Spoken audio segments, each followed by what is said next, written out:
లోక్సభ ఎన్నికల్లో కాంగ్రెస్ కుట్రలను ప్రజలు తిప్పికొట్టారన్నారు నిజామాబాద్ ఎంపీ అరవింద్. పసుపు బోర్డు తేవడం వల్లే రైతులు ప్రజలు తనని గెలిపించారన్నారు. ఎన్నికల్లో ఇచ్చిన హామీలన్నీ నెరవేర్చుతామన్నారు. షుగర్ ఫ్యాక్టరీని తెరిపించేందుకు కృషి చేస్తామన్నారు. నిజామాబాద్ ను స్మార్ట్ సిటీగా తీర్చిదిద్దుతామన్నారు. బోధన్ కాంగ్రెస్ ఎమ్మెల్యే సుదర్శన్ రెడ్డి చిల్లర రాజకీయాలు చేశారని మండిపడ్డారు.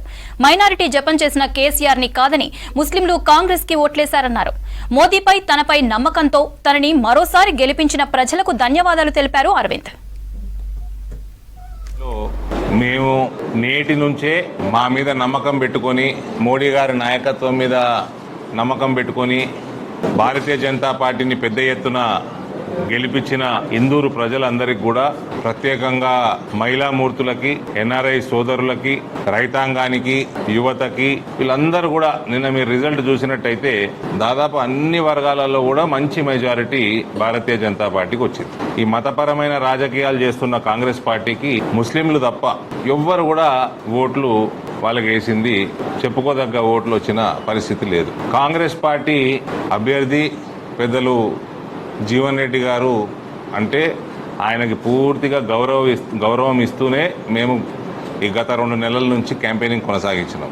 ఎక్కడ కూడా వ్యక్తిగతంగా కానీ ఏమి కూడా ఆయనని ఏమీ అనలేదు. ఏం మాట్లాడినా కూడా రాజకీయంగా పనితనం మీదనే మనం మాట్లాడడం జరిగింది. అయితే మనం పని చేసుకోవాలి. రైతుల కళ నెరవేరింది.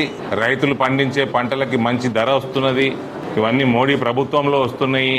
దానికోసం కింద మీద పడ్డాడు అరవింద్, పనిచేసిండు, సాధించిండు.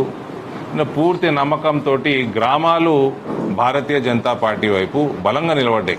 వాళ్ళకి మేము చేసిన వాగ్దానాల మీద నేటి నుంచి ఈ క్షణం నుంచి మేము పని మీద ఉంటాం. అయితే కాంగ్రెస్ ప్రభుత్వం ఉన్నది, చెరుకు ఫ్యాక్టరీలు తెరవాలి, వేల సంఖ్యలో ఉద్యోగాలు వస్తాయి. సుదర్శన్ రెడ్డికి ఆయన సొంతంగా బియర్ ఫ్యాక్టరీలు, ఎథనాల్ ఫ్యాక్టరీలు పెట్టుకునే ఇది ఉంటుంది. కానీ సమాజానికి ఏమైనా చేయాలని నయా పైసా చిత్తశుద్ధి ఉంటుంది. ఒకసారి 1000 ఓట్లతోటి గెలిచి మంత్రి అయిండు. మొన్న కూడా 2-3 వేలతోటి గెలిచిండు. బోధనలో ఇల్లుండది, ప్రజలకు పనికొచ్చే పని చేయడు. ఆ ఆఫీసర్ తిట్టు, వీని బెదిరి, వాణ్ణి బెదిరి, ఎవరైనా పని మీద పోతే ఓటేసినవరా అని అహంకారంగా మాట్లాడు. ఇటువంటి వ్యక్తితోటి సమాజానికి నయా పైసా ఉపయోగం లేదు. Is good for nothing. వయసుకి ఎంత గౌరవం ఇస్తామో ఒక లెవెల్ దాటిపోయినాక ప్రజలు ఇబ్బంది పడుతున్నప్పుడు ఎవరు సహించము.